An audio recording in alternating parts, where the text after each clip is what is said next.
யோபுவோட சிறையிருப்பை மாற்றினார். யோபு சிறையிருப்புல இருந்தானா? யோபு சிறையிருப்புல இல்ல.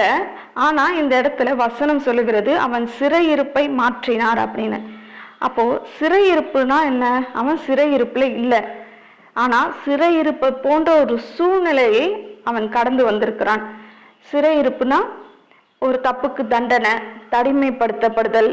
அது ஒரு தப்புக்கு தண்டனையா இருந்தாலும் அதுல வெட்கம் இருக்கிறது இல்லையா? மற்றவர்கள்கிட்ட இருந்து நம்மளை பிரிச்சு வச்சிருவாங்க. உலகத்தை பார்க்க முடியாது. ஒரு தனி அறையில, இருட்டு அறையில, வெளி உலகம் பார்க்க முடியாத ஒரு இடத்துல நம்ம தள்ளப்படுவோம். அதுதான் சிறையிருப்பு. சாதாரணமா மற்ற மனிதர்களோட வெளி உலகத்தை காண முடியாது. அப்படிப்பட்ட சிறையிருப்பு. யோபுவும் அப்படிப்பட்ட சிறையிருப்புல தான் இருந்தான் இல்லையா?